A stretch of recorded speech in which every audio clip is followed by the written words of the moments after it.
Galactic soldier tried to kill a human diplomat. 2 hours later, his entire world, an attempt in the halls of unity. The Grand Convergence Hall shimmered with artificial daylight, its towering columns inscribed with the languages of over 100 worlds. Delegates, ambassadors, and military liaisons filled the amphitheater, their translator nodes humming softly beneath their robes or armor. Suspicion hung heavy in the air, polite, silken, and lethal. Humanity had only joined the Galactic Coalition 3 cycles ago. In that short time, they had rewritten entire diplomatic protocols, solved trade wars that had lingered for decades, and earned a reputation that was both admired and feared. Ambassador Eli Morgan stood at the central platform, tall and composed in a charcoal black suit threaded with nanofiber. No weapons, no armor, just him, a thin data tablet, and the calm weight of centuries of human statecraft behind his eyes. V.A. Kren of the Korrathi Empire watched from a shadowed balcony. A veteran of 5 planetary campaigns, his skin was scaled obsidian, and his war braid reached to his waist. His people did not believe in diplomacy. They believed in conquest, honor, and strength. And this human, this Eli Morgan, was an insult to all of it. They let apes speak like kings, V.A. Kren muttered, hand resting on the hilt of his ceremonial plasma blade. And now the council bows to them like slaves. The human spoke calmly to the gathered representatives, addressing a long-standing border conflict between the Trillari and the Korrathi. His words were diplomatic, balanced, but every suggestion diminished the Korrathi claim. He was winning. Again, V.A. Kren's vision narrowed. He moved. It happened in a blur. One moment, Eli was reviewing a datapad. The next, V.A. Kren had leapt from the balcony, cloak flaring, blade igniting in midair. Delegates screamed. Guards fumbled for weapons. The Korrathi soldier plunged toward the human with a roar. But Eli didn't flinch. A sharp crack echoed through the chamber. A hummingbird-sized drone, invisible until it moved, dropped from the ceiling and fired a single concussive round. V.A. Kren was blasted sideways mid-leap, crashing into a support column with bone-snapping force. Guards swarmed. The blade clattered to the floor. Silence fell like a guillotine. Eli slowly turned to face V.A. Kren, now pinned under 3 armored peacekeepers. Blood oozed from his broken ribs, his eyes still burning with fury. The human diplomat stepped forward, and for the first time in the Coalition's memory, he broke protocol. No translators, no formal tones. He just looked at V.A. Kren and spoke plainly. You just made a mistake that your world can't afford. The entire chamber exhaled as if the air had been knocked out of it. V.A. Kren snarled. You are nothing. You hide behind machines, behind words. We fight with honor. You do not understand what it means to bleed for your people. Eli stared at him for a moment longer. Then, with perfect calm, he turned to the Coalition Speaker Council. I yield the floor. My delegation will be leaving immediately. Protests erupted. The Trillari shrieked. The Korrathi ambassador bellowed apologies. Others begged Eli to stay, to mediate, to forgive. He ignored them. The human walked out, unhurried, as guards dragged the Korrathi soldier away. The drone hovered silently behind him, its lens glowing with a red the size of a tear.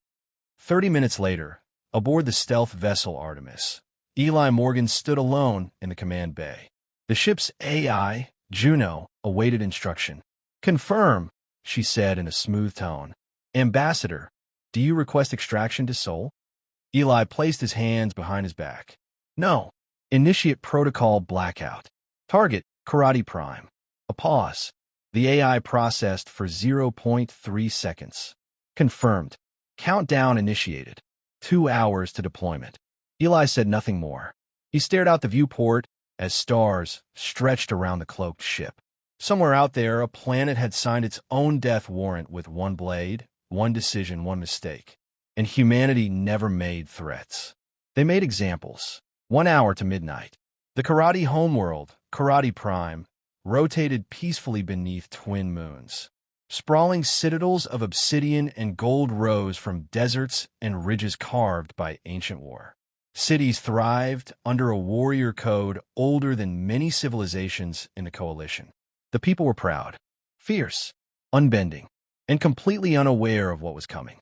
General Thargul, supreme commander of the Korrathi Defense Fleet, leaned back in his throne-like command chair within the planetary citadel. The assassination attempt had reached him through military channels a few minutes after it happened. His reaction was laughter. "So the ape survived?" he growled, claws tapping rhythmically on the steel armrest. "Pity. That soldier showed more spine than the rest of the council combined." Ambassador Morgan left the station without protest, his adjutant added. No formal complaint. No demand for reparations. Typical humans. They posture, but when struck, they retreat. He waved a hand to dismiss the incident, turning his attention to orbital fleet reports. 3 Korrathi war fleets were on maneuvers. Defense satellites were in position. Everything was in order, but the satellites saw nothing. No movement, no signatures, no warnings, because the human fleet was already there, above them. Cloaked in adaptive stealth fields, 32 human warships hung in high orbit, silent as shadows. Not a single energy burst. No detectable mass fluctuations. Only darkness.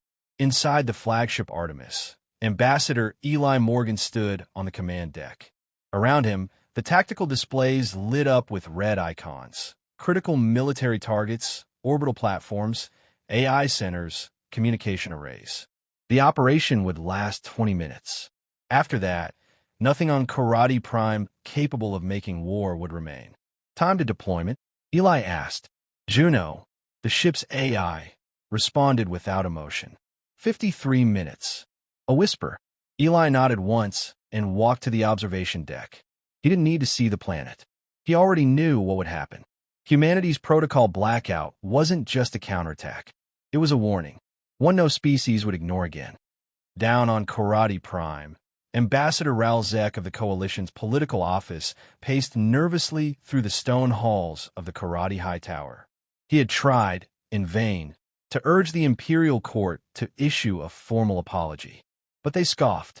They saw weakness in diplomacy, and the idea of apologizing to a human, a soft-skinned bureaucrat, was an insult worse than the act itself. "They will not retaliate," Emperor Carvel declared with pride. "They are politicians. They fear escalation." Ralzek's voice trembled. "They are not politicians, Your Eminence. There's something else. Something far older than you give them credit for." "What are you suggesting?" the Emperor barked. Ralzek swallowed. "I'm suggesting you have less than an hour to apologize. Sincerely. And pray someone is listening." On board the Artemis, the countdown dropped below 30 minutes. "Fleet position confirmed," Juno intoned. "Orbital vectors locked. Targets primed." In a quiet room below the command deck, Eli stood before a display that showed the face of General Thargul. The message was pre-recorded. It would be delivered the moment the first strike landed. Eli had kept it brief. "General, I do not expect you to understand diplomacy, but you will understand cause and effect. You attacked one of our own, not on a battlefield, but in a place of peace. You are not facing a war. You are facing an ending. You will not hear the sound of our guns. You will not see our ships. You will not touch another human ever again. This is not war. This is justice." Eli closed the display. "Prepare for initiation," he said. Back on the planet, Korrathi Defense Command finally noticed something odd, an unusual delay in satellite telemetry. Minor but strange. A diagnostic request was sent to the orbital network. No response. In the operations center, alarms began to blink yellow. Data packets failed to arrive. Relay stations reported atmospheric interference, then fell silent entirely. Thargul frowned. "Where's our orbital net?" "Unknown, General," replied the tech officer. "We were being blinded." "Impossible. The network is—" The words died in his throat. Outside the window, a dark streak split the sky. One, then another, and another. No noise, just light, bright as vengeance. Above, on the Artemis, Juno's voice was calm. "Countdown complete. Operation Blackout has commenced." Eli Morgan said nothing. He simply watched the sky begin to burn. The firefall, The first kinetic strike landed with no warning. A rod of tungsten, 10 meters long and guided by AI precision, descended from orbit at Mach 10. It struck the Korrathi planetary shield generator embedded in the Highlands. No explosion, no shockwave, just a sudden, devastating collapse as the facility crumpled like wet paper. Milliseconds later, a dozen more rods fell in tandem. Orbital defense stations vanished in blinding flashes. Command bunkers, military-grade power grids, airfields, and data centers. Each precisely identified, each eliminated in turn. Every strike was coordinated to hit within a 15-second window. No broadcasts, no demands, only silence and impact. General Thargul was thrown from his seat as a distant mountain ridge collapsed outside the citadel. The shockwave shattered crystal windows, the dust rolling into the chamber like an incoming tide. What were they doing? He roared, coughing. They're not invading, whispered his adjutant. Eyes wide as distant firestorms lit the sky. They're erasing. Outside, the skies turned black with soot and ash. Electromagnetic pulses from detonated nodes crippled the atmosphere's communications. Emergency sirens tried to scream over dead channels. Entire regions were plunged into darkness as fusion plants were surgically neutralized. Not a single population center had been hit. Not yet. In orbit, aboard the Artemis, Juno's status report flowed calmly in Eli Morgan's ear. Phase 1, 87% completion. 37 high-priority targets eliminated. Strategic command networks paralyzed. No civilian casualties confirmed. Collateral containment within parameters. Eli stood like a statue on the command deck. No exultation. No anger. Only stillness. This wasn't war. It was proof. Proof that humanity, though late to the galactic stage, did not ask for respect. They demanded it. Proceed to Phase 2, he said quietly. Juno replied, confirmed, deploying drones for infrastructure crippling. From the bellies of cloaked vessels, thousands of micro-drones launched, invisible to primitive Korrathi sensors. They moved like swarms of angry thought, seeding EMP charges along rail lines, undersea cables, water desalination nodes, and space elevator anchors. By the time Phase 2 ended, Korrathi Prime had no functioning grid, no satellites, no deep space comms. The planet still spun. Its city still stood. But its soul, its engine of conquest, was gone. In the coalition command nexus, panic erupted. Admirals and ambassadors shouted over each other, watching in horror as reports came in from Korrathi Prime. Ambassador Ralzek, still stationed on the surface, sent an emergency transmission. Humanity has not declared war. They are not negotiating. They are not posturing. They are demonstrating. We told them peace was sacred. They agreed, and now they show what happens when that trust is broken. The Trilari counselor tried to initiate emergency sanctions. The ELAX delegate demanded a ceasefire. No one knew whom to contact, because the humans were not speaking. They were acting. In a shattered comms room of the Korrathi military citadel, Emperor Carvel stared at the crackling image of Eli Morgan that had just appeared on the emergency screen. The ambassador's expression was unchanged. Calm, controlled, and final. This is the only warning you will ever receive. Not just to your people, but to all. Peace is sacred, and so are our diplomats. You do not threaten them. You do not touch them, or you will answer to all of humanity. The screen went black. Outside, dozens of Korrathi gunships launched in desperation, trying to locate the source of the orbital barrage. None made it beyond the atmosphere. Human drones clipped their wings mid-ascent with non-nuclear plasma bursts, sending them spiraling back to the surface. Back on the Artemis, the timer read, T+1, 18 minutes. Juno spoke again. Operation nearing completion.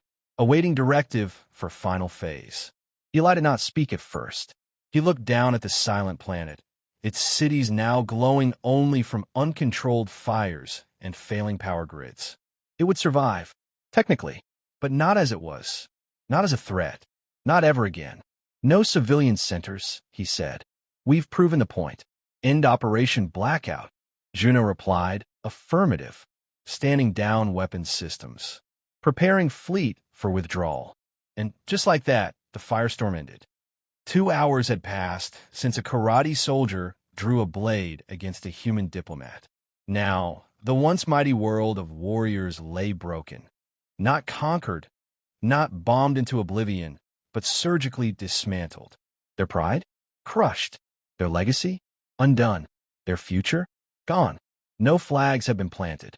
No soldiers deployed. Only silence and precision. And the unmistakable message burned into the hearts of every species that watched. You do not cross humanity. The ashes. The aftermath was eerily quiet. From orbit, Korrathi Prime looked unchanged, a world of deserts and obsidian towers under twin moons. But every major military installation was silent. Every orbital defense destroyed.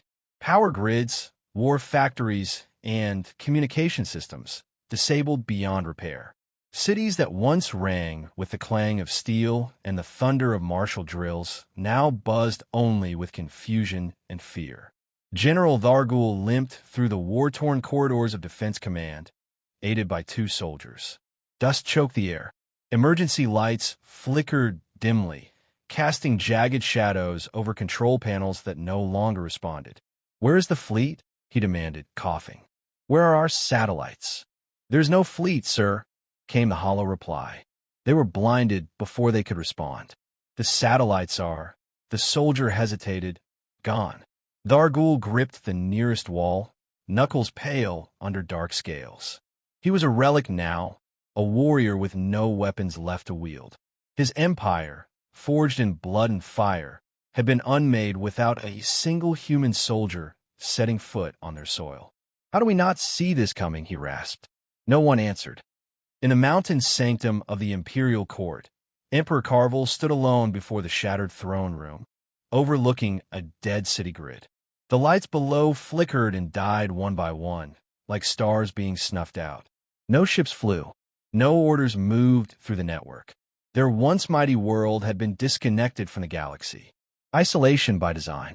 Carvel had refused to apologize, had dismissed Ambassador Eli Morgan as a lesser being. Now he understood the truth, not just of humanity's capability, but of their restraint. They could have wiped his cities from the map, could have incinerated his people from orbit and claimed righteousness in doing so. But they hadn't. They'd left the Korrathi alive, to live with what they'd lost, a worse fate than annihilation. Across the stars, the Galactic Coalition Council reconvened in emergency session. No formal vote had been called, but no one questioned the outcome.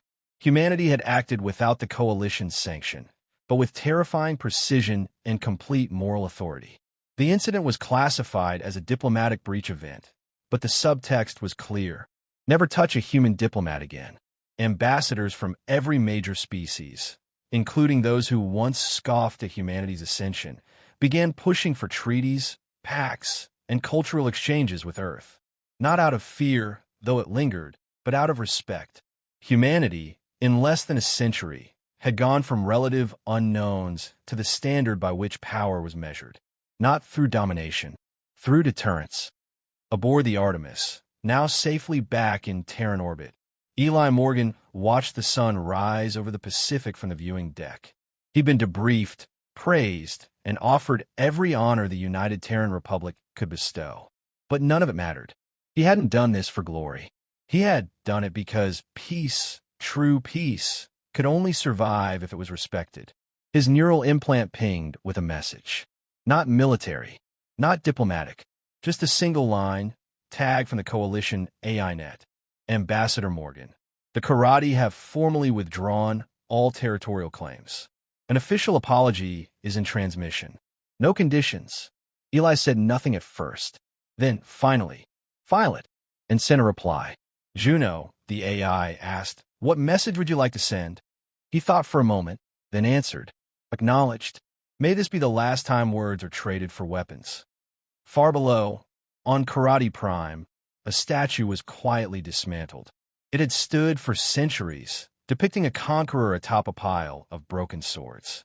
Now, in its place, workers began laying the foundation for something new. Not a monument to war, but a memorial. A ring of shattered blades around a stone pedestal, etched in every known galactic script. Here stands the silence that follows arrogance. May peace speak louder than pride. Children would visit it, not to learn of conquest, but to remember what happens when you underestimate a species that values peace so much. They're willing to burn the sky to protect it.